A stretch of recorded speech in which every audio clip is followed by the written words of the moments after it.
Hello and welcome to Faith Fridays, where we talk about everyday life in the light of faith.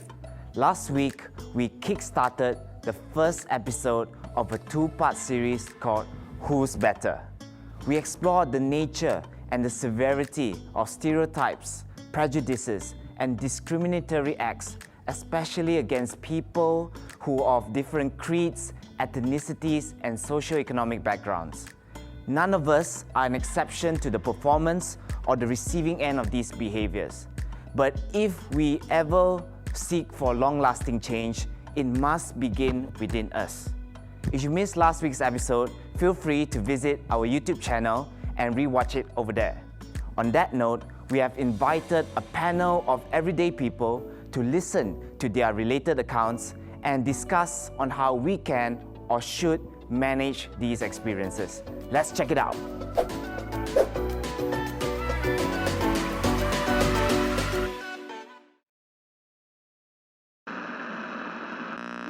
Nope. Malaysians are racist. Nations are racist. They use these stereotypes to justify their ingrained racism. Because at the end of the day, we all know that stereotypes are just stereotypes. They don't necessarily reflect reality. Employers do hire refugees under the counter, but without validation, they are often exploited and paid very poorly. Sometimes not even paid at all. They say, oh, ini untuk Cina saja. It was very short conversation. They just cut me off once they, found out my race.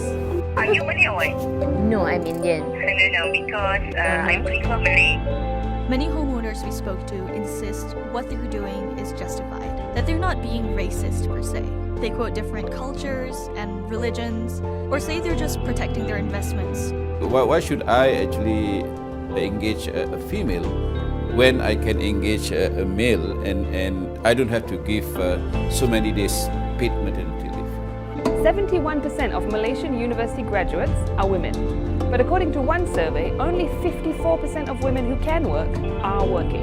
That's one of the lowest rates in the whole of Asia, and one of the top reasons people give for not working is housework and family responsibilities. Just 1% of people said they were not interested in working. It's not so much about, physical versus social versus verbal versus cyberbullying. All forms of bullying potentially are very destructive. So we shouldn't just be focusing on physical bullying. Orang pembuli cyber ni sebenarnya dia orang tidak akan sedar dan tidak akan mengakui dia orang pembuli cyber. Mereka rasa macam, we have to say something. She's doing something wrong. We have to do something. Welcome to our conversations. Really excited to have this conversation here today about a very important topic that we usually try to sweep under the carpet. And I just want to introduce our panel here with us today. My name is Anne, and I'm a pastor here at Yborde Community Church. I'm Lynda. I retired as a nurse and I was working for the past 32 years. Wow. And I retired about 11 years ago. Wow. I'm Dennis. I'm a Filipino working here as an engineer here in Seremban. Hi. Yeah. Hi, I'm Pastor Joshua, working in this church as well. I think this is my 7th year here. Nice. Today we want to talk about the stereotypes and prejudices and discrimination that we've been talking about in the previous episode as well. And we realize that it's not something that only certain people have, but actually we all have them, right? We all have it in one way or another, whether it is in our mind only, whether or not we act it out, and we can't actually escape from having it. In fact, there are so many different types of stereotypes or prejudices, race and nationality being one of the most common one in Malaysia, the most felt one, I would say. Language, economic status, lifestyle, fashion even, body shape, and gender in workplaces especially is also one of the big issues. So we want to just hear some stories that you might have and just talk about some of these issues that really do exist. Who wants to start? You a point? Maybe Auntie Lynda, Auntie who have a wealth of story from the hospitals. Okay, initially I was telling Pastor Ann that I want to share the nursing part maybe a little bit later because I wanted to share when after I left school, I started working in a bicycle shop, motorbike shop where they do insurance and all that. And I was introduced to this place by a friend. So I was working nicely there for a week, and then suddenly there's a new staff there, and this staff is a Chinese firm, and the new staff that they took in was a Chinese girl. So I was thinking, like something is not right lah. So during lunchtime, the boss called me up and said, tomorrow you don't need to come already. I'm giving you a paycheck now. Tomorrow you don't need to come. I was so speechless. I was so sad because I was so still naive and still young. I don't know. Then I slowly took the money and went out, and then went home crying all the way there. Then I told my mom. Mom said, never mind. It's okay. You can find another job. But through it all, even though that I went through this, it didn't stop me from applying for other jobs because I know that God is going to be with me. So I didn't go and brood into one corner and cry and cry and cry and cry. People like, why they take her, why they just sack me out like that, without even noticing, just that few minutes, I was so sad. But then I managed to go through it lah. Right. So you're saying that you knew that the workplace at that time was really wanting to choose a Chinese instead. And you felt that. Yes, and it was a Chinese firm. I was the only non there. Right, right. But actually, for viewers who do not know, you are actually mixed. Yes, my mom is a Chinese, my dad is an Indian. But then I don't look like a Chinese, but I look more like a Malay girl. I go by an Indian name, So when I come to some Indian patients, so when I talk to them, I don't talk in their dialect because I don't speak Tamil, so I will speak to them in Malay. So they look at me, top to bottom, and then they're looking my name, my Indian name, why you're talking to me in Malay now. So I have to explain to them, I'm sorry, I said, my name is like that, but I can't speak. So they understand. So it's good. So sometimes when patients like I can speak Hokkien. So patients, the old aunties and uncles, when they come, and then doctors used to ask them questions, they cannot understand. So they'll call me like, come. The doctors will call and say, can you please explain? So I will do the translation. So it's actually an added advantage that even though you can't speak Tamil, which people expect you to because of your original Indian name, right? Yes. But you actually can speak Hokkien. Yes. But that may look different in different area, right? Yes. I think one of the experiences I was also sharing that I had is I'm the opposite. I'm Chinese, but I can't really speak Chinese. Really, I grew up not being able to speak Cantonese or Mandarin, which is this town's majority. So I get discriminated, even roughly treated because I'm a Chinese that do not know Chinese. Hawkers or even the market will literally scold me because wow, what kind of Chinese are you? You are not part of us. And it is really horrible to feel that because I thought we are the same race, at least, there is a differentiation there. But you're feeling in terms of language, you have the other way around. I mean the same because you can't speak Tamil, but you are able to speak Hokkien in the hospitals. Yeah. And not only that, sometimes when we go shopping, we will go in group like that. So we were looking like that. And then one of the shop seller will say, "Ayah, these people come and look only lah. They won't buy." Speaking in Hokkien, So I went there. I said, "Excuse me." Then they say, "Oh, I'm sorry." Okay. So advantage lah. Yes, a good advantage. Advantage. Yeah. Pastor Joshua, you may have different experiences because you grew up in Kampong, and actually the feeling is different back there, right? Maybe you can share a little bit about that. Okay, I came from a very small village. Very small village. This is before Google Map exists, so you can't find it at that time.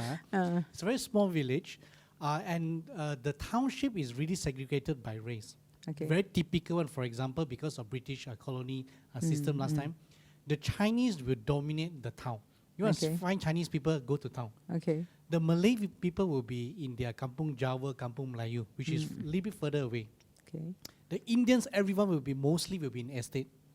Okay. Now I have a lot of friends because I was from Sekolah Kebangsaan, where there's full of Malay and Indian people. So my best friends are all from there. So every time after school, I will actually go to the estate to mix around with my friends. Okay. And they've been very kind, so they will take me in, so to speak, like us. So I spend a lot of time with the Malays and the Indian there. Now, because of that, my first language was actually Bahasa then. Okay? I can't speak good Mandarin or Cantonese or even English. Okay, I can only speak BM. Now, thinking that speaking BM, I'll be welcome by everyone, right? Actually, is no. The reason because primary school I'm still fine because there's a mixture of because mainly is just Indian and Malay.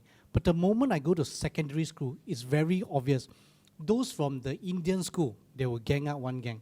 Those from the Chinese school, they will one gang. And then there will be the rest of us Sekolah Kebangsaan. Now, me being Chinese, the Chinese from the Chinese school will expect me to speak Mandarin with them. But I can't, you see. There are a lot of words that I can't speak. So I'll be discriminated by the Chinese. They're saying same thing like the pastor. You Chinese don't know how to speak Mandarin. You are embarrassment to our race. So I'm thinking, since you reject me, I'll go to the Malay group since I can speak good Malay, right? No. They will feel you are not part of us. You're not Chinese. You can speak like us. You have a lot of friends. In fact, they feel don't like because they feel like you are they would just call me, they call it orang cafe. That means unbeliever. They say you should go to the Chinese one. Don't mix around with us. It's like I'm actually how to say infiltrating into their group, so they don't like it. They always ask me to go to the Chinese. So I'm not accepted by the Chinese or the Malay. So my only backup system is that I go to the estate with my Indian friends. So my best friend at that time were all Indian friends. Okay, good. Yeah, that's nice. That's interesting. That's the segregation in a kampong. But does the segregation also exist in the hospitals? Especially for me, I was working for so many years. There was one stage where we have chumalang, you know. So I was working for 25 years, no chumalang. My senior got it, my junior got it. So much so that I got so frustrated, I put in my optional retirement for 25 years. So when I put it in, about a week later, my name came out for chumalang. So I got it. So we have to make some noise lah. You know, otherwise it will not be like, you know. Right. So sometimes they're just junior than us, they've got 2 times, you know. And then you have been working day and night, you know, doing what they are doing. Something can be so frustrated because I was thinking that, you know, God has placed me there for a reason. So I just pull it through. No, God will see me through towards the end. You know, after 20 over years, I got promoted to a nursing sister. That is 3 more years before I retired. I became a sister. Then I was sent to Ampang some more. No? Old age, they're traveling up and down. Still working shift duty. We ask for office hours, they won't give. They'll give all those young people, you all know it. Like that kind of thing we went through. But we pulled through because God was with us. So you experience it in terms of age as well, not so Age much as of race in this terms, or maybe there was. Age, and also because most of my minority are them. We are all not, we are few only.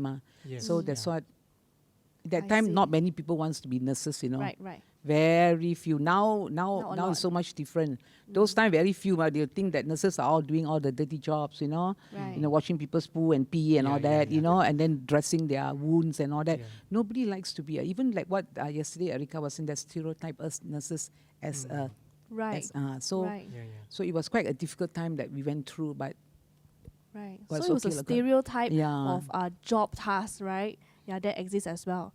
But Denise, your story will be a bit different because you wouldn't have seen this in your own experience. Maybe you can share what you experienced in your workplace. Yeah, mine is really different. I cannot speak Hokkien. I cannot speak Bahasa Melayu. So, okay, as a foreigner, so I came here actually 10 years ago in Ipoh. My former boss in Philippines, he was actually a Chinese Malaysian. He's a really good boss, intelligent one. He asked a bunch of us Filipinos to come over to Malaysia and work for him. At first, I was like, okay, Malaysia is a Muslim country.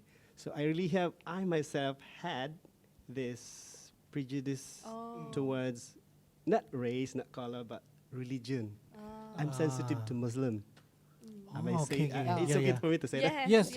Yeah, very real. because so I decided like, okay, I trust my boss. So I came to Ipoh, work for him.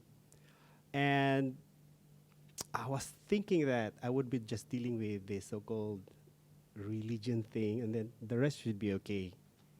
But when I came to Ipoh, the first 2 years is not really like just religion, you know, not just like, oh, there's this language, there's this even race, there's this religion. And now, as a foreigner, they saw us, I guess even now, they see us as, you know, trying to take this job opportunity from them. Okay. So they kind of like treat us as threat, I guess. So I remember the first 2 years really was that let's say my boss asked me to do something and then he expecting me to deliver 10, I really have to deliver 15. I have to overdo myself. Do more than I have the to do locals. more. One thing is, of course, I want to make sure that my boss is right in hiring me. Second thing is, I really have to show to my colleague, especially those local, that I am really up to the job, and then our boss is right in hiring me. So that there is this conflict in me. Yeah. I really have to ensure that I'm good. Yeah. In a way, I'm not really sure, but this is my personal feeling that I think also we really have to overdo it to the point that it was really stressful for me. It was really stressful. Yeah. Makes me really think about a lot of other foreigners, because Malaysia is so, we don't realize it, but there's actually so many foreigners mixed into into the crowd, and a lot of people will feel what you feel. Yes. How do you also feel in the normal marketplace, outside supermarket, or amongst the community outside the workplace? Do you get treated differently? Yes. Actually, like a year ago, my wife and I, Jasmine, we went out looking for a new house. So we're looking for this, house rental apps or something. We talked to the agent. I'm sorry. There's this house rental price there, and then someone told us that actually you can negotiate. So when we negotiated, nothing happened. Whatever's the value there, that's it. So it's fixed. But our local friends, my Chinese friends, Indian friends in the workplace, in the office, they told me that actually you can still negotiate for it. Like it can still go down by like 100 or 2. I was like, oh, okay. But for me, I kind of like expected it. It happened to me before. It happened to my Filipino friends as well, that when we're dealing with this type, we really don't get the good side of the bargain, The best. So what we do is just like, okay, like, as long as it's in my budget, and then I should be okay with it, and then that's it. So it goes same also in kampung, like you want to buy something. I remember we went to this Pasar Malam, and I want to buy something. I know Bahasa a bit. I can understand. I cannot speak. This fellow, he was able to bargain with a good price, and I was like, I also like this. So I went there, and then like, oh yeah, I want to buy this as well. I can tell that the price this fellow given to me is different. It's higher than this. So for me, it's not really a big deal, but yeah, I can really feel that there's that sense, there's that like feeling. the double standard there, right? Yes. So I think this exists in a lot of areas as well. We've been talking about even rental or buying property. There's a difference for certain races, and then the rest of the Malaysians, and then those who are foreigners. There's just this whole range that happens. Whether it is buying normal things or houses or cars and so on and so forth, it does exist in that. Pastor Joshua, you come from kampong, and then when you came out, I think that's also a very huge difference, big difference. How do people treat you? Do people treat me then? Bad? Okay, because typically you finish SPM and then I have to go to city to find a job to support myself. So when I came out to city, actually in Petaling Jaya, I didn't know anyone.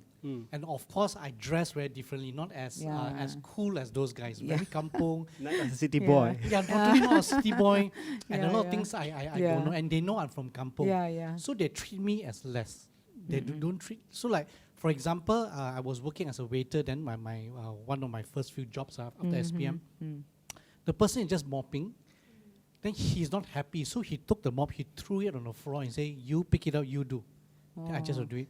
Just because I'm from a kampung. If I'm from the city and they know that I'm from city, I'm like one of them, they won't treat me that way. It's true. This one, they really treat me as like you're beneath us, you're below and whatever lah, don't care. So in a way, I got discriminated because of my background from where I came from.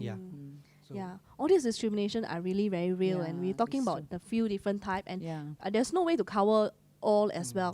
That's Because I nice. think one of the issues in the world now is this gender Yeah. equality as well. A lot of women are also saying that they feel discriminated and things like that. And I'm glad to know, actually, I think over here there may not be so much, but there are Yeah. stereotypes like people thinking women can be Yeah. can be Yes. engineer or Yes, construction yes, yes. worker. What men Yeah, do, yeah. women Or also male can do. nurses, Yeah. you know, Yeah, that's yeah. also Yes. a Yeah, stereotype. yeah. People will Yes, feel yes, uncomfortable yes. about that kindergarten idea. teachers. Yes. Yeah, Yeah. normally women, Yeah. but they are Yeah. actually more. So Now that, male nurses are more than Oh, really? than now when those time when we were doing nursing that time. so that it's time was very, become very few. more accepted. Yes, would yes, say. yes. Mm. But even though male nurses, they cannot work in a female ward. You see, they have to work in a male ward. So that is also a Difficulty there. Yeah, it's quite Well, actually, difficult. also as pastors, sometimes when we go out together, they will see me as pastor, You're right. but they will see her as a pastor's wife. Oh, I have to say, Yes, no, she's yes. pastor. We work Yeah, alongside. yeah, we yeah, are assistant pastors in the church. Yeah. So if not their first impression that Yeah. if you're my wife, means you're the pastor's wife. Yes. They will not see her for the first time that she's a pastor as well. Yeah. Yes, I get that a lot. It's really true. Not to say it to anyone. I don't get actual discrimination like people acting Yeah, out yeah, against correct. it, but it is a stereotype. A stereotype. We go. I do always ask this question: Why when I have conversation, I don't know whether you realize it, but when you meet another couple or you meet another man, they always only talk to the male, and then suddenly I feel like, am I invincible? Yeah, I'm a correct. human being. At least say Correct. hello, Yeah, and yeah, I'm yeah, trying hard. Oh, okay, the person has ignored me, and that actually is very strange for me to feel it's a stereotype that the wife doesn't matter or can't Or be in matter leadership less. or matter less. Yeah, matter Yeah, so I've always been asked a lot of times, oh, what ministry are you doing? And then they will always ask me, so children, youth? Yeah, children ministry. It's like something really, Yeah, they would yeah, think that yeah, it's yeah. like that. Or they So- will think, you do admin, right? Yes, the admin, you Yeah, help admin in the work. admin? Yeah. So, no. So there's a lot of stereotype that exists as well. I think I'm also a bit guilty on that one, Pastor. Yeah. But I don't think, I thought it's okay. Because like I had landlords, I was meeting my landlords, they're couple and Malay. So I have this idea that, I don't know who fed the idea, I cannot remember. But I have this idea that, okay, Malay couple, male, female, I have to talk to the Oh, male, yes, not yes. to the- Okay. I have that. I don't know who fed the idea, Yeah, but yeah, yeah, I have yeah. that sense. I have that idea though. I'm not really sure if. Now I'm guilty. I'm stereotyping, I guess now. Yeah, I think If I do that- you're just being careful, yeah. but because of culture as well. Yes, yes, But yes. the Malays, yes. Yes. There if is a there's culture. husband Yeah. and wife, you You- talk to the man, Ah. and you only shake the lady's hand if she extend. If Yeah, not, yeah. just bow. to- Yeah, But yeah. that way, I think it's more on cultural Yes, sensitive. yes, yes. So in that right, sense, right. yes. Okay, Yeah. okay, okay. Yes. Right. Talking about stereotype is not. It's also Yeah. the other way around. For Yeah. example, because I come from kampong, I always feel easier to talk to like everyone else, except for those that I deem they're doing well in life. Yeah. Maybe they go overseas for study. They're from better family background. I always see them as higher. Therefore, I avoid because I feel like all these people Yeah. fake one. Yeah, Like yeah. they're always there. I Yeah. only talk to my Real level. people. Yeah. So actually, in a sense, thinking of it now is that isn't that a stereotype? Also the other way around. Yeah. I may not look down on them in that sense, but I actually look down on them in another sense. So it's like Yeah. I discriminate or you have prejudice against them. I just box them in as like these are rich Oh. people. Yeah, They don't understand our hardship. Yeah, yeah. I just yeah. brush it off. Yeah. Yeah. Like in my nursing area, so I mean, sometimes there are some patients who are quite high MIT, so they expect the nurses to be at their call lah. Anytime they call, you have to come. Whatever is it lah. So you have to answer to their calls if they press the bell and all that. So then we have to follow lo. So we don't like think that that Yeah. since they treated us like that, so we also should like not entertain them or whatever. It's our duty ma. God say everybody is equal, so treat Yeah. everybody equal. Wherever it's in Malay, Indian, Chinese, Correct. whatever correct. is it. So we Right. That brings Yeah. us to a very good conclusion to say that, I think we will never be able to live without stereotypes. I mean, all of us have some form of stereotypes in our mind, even if we don't act out against it. There Correct. is prejudices, Yes. whether from us or towards us, right, when we Yeah. experience it. And as much as we do receive, we are also givers of some form of discrimination, It's conscious or not. And I think it's normal that when we receive prejudices or especially discrimination act that we feel hurt, we feel offended even. Unfair sometimes. Unfair. We want to seek some kind of justice, Yes. you know. Yeah. We want to justify, no, actually it's like that. No, you don't understand. Actually, I'm not trying to be racist or we try to do that. But I think it's important that in that hurt that we don't allow it to kill our spirit. Don't allow it to develop something else in our spirit. The bitterness, the vindication, you know. I want vindication for this. Or hatred. Correct. You want to see that kind of a face again. Yeah, you want to get even with them. Get even, yes. I think these are things that we need to be careful to guard our hearts, like the scripture says, not to allow it to happen. And I've learned recently that pride and pettiness is actually two sides of the same coin. Whether we end up becoming very proud, like, you see, pride exists in multiple types. As long as we have prejudice, it exists. Or we become very petty. Small thing also, because small, sensitive. It becomes as well. And although I do agree, in some cases of discrimination, we must seek justice. If someone is being very badly bullied, I think we need to do something about it. It's true, or wrongly accused or wrongly fired, things like that. We do need to do something about it for sure. But we probably need to talk more about us as human beings and we face. I actually feel that in all this, because I like actually, anyway, if any one of you missed the Fifth Friday's last episode, do watch it, it's very good. I like it because Erica explained it very well, the difference between discrimination and prejudice. Discrimination is something like the act of it. You act it out is discrimination. Yes. Now, some of us, we may not discriminate others in terms of action, but in terms of attitude, prejudice. Prejudice is more like the attitude, discrimination is the action. So I may not act it out, but inside the way I look at the person is different. I may have judged it. Or judge the person. And coming back to my own reflection, I always have to remind myself to treat people equally, because I always say that people must matter to us, but people matter to God. And to treat people as who they are in Christ and as one that Christ loved to accept. And for me, if anyone were to discriminate against me, to bully me or things like, because especially when I was young, a lot of people always have this mindset that you don't have a father or you're from a broken family. Therefore, it's like they see me as a problematic child or someone with a character that is like flawed. They will look at me like, maybe he will cheat, maybe he will lie, he's dishonest. They will look at me that way. Now, I grew up feeling very angry and bitter about it.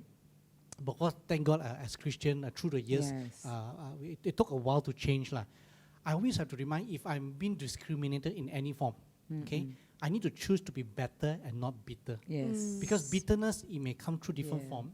From prejudice, it can turn into discrimination. Like for example, in my one, I may find it very easy to work with people out in the community, like those the poor that we help during those times. I find it very easy with them, regardless of how they dress, how they speak, or even sometimes, let's be very honest, the smell. I feel very comfortable with them. And I think I'm good, right? But actually, no. Those who dress well, those who they present themselves well, I'm actually a bit more wary about them. And I have to consciously remind myself, be better than this, don't be bitter. Treat people equally, because you cannot judge them before you know them. So I actually have to take conscious effort to remind myself that treat people well, treat people equally regardless. Because we are called to love people regardless. Regardless means regardless. There's no whether it's discrimination, prejudice, bias of any kind, it's true.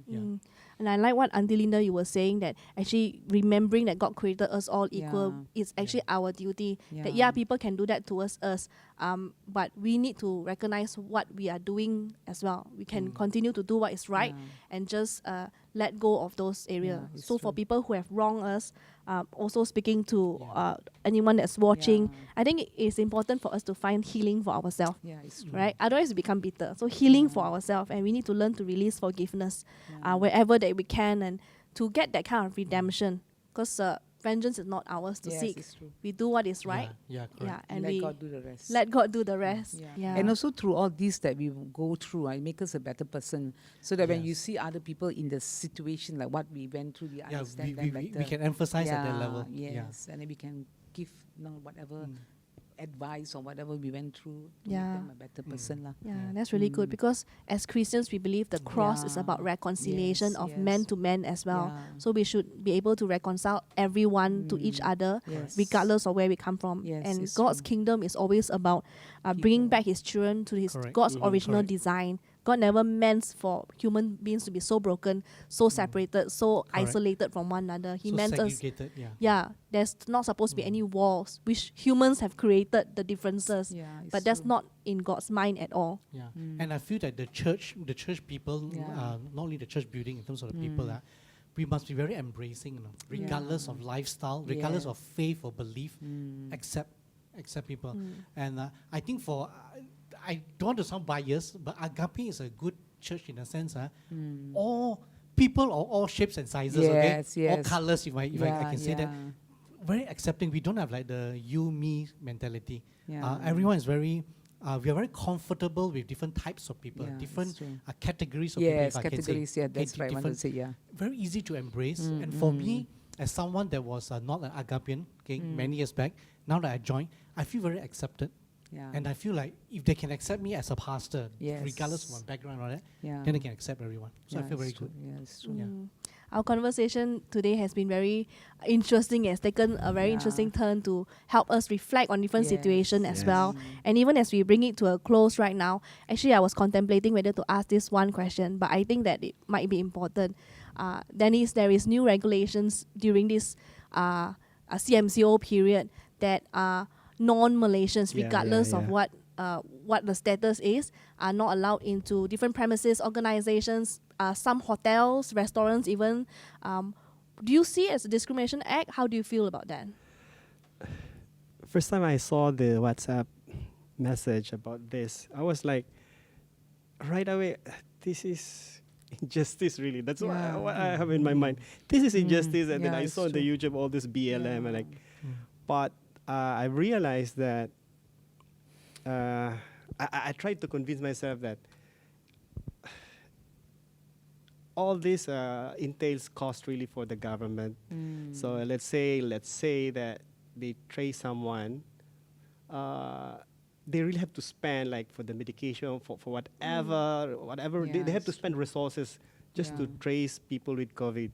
So I think it is just incumbent, at least to convince me, it is incumbent for the government to really like prioritize the citizen first before foreigners.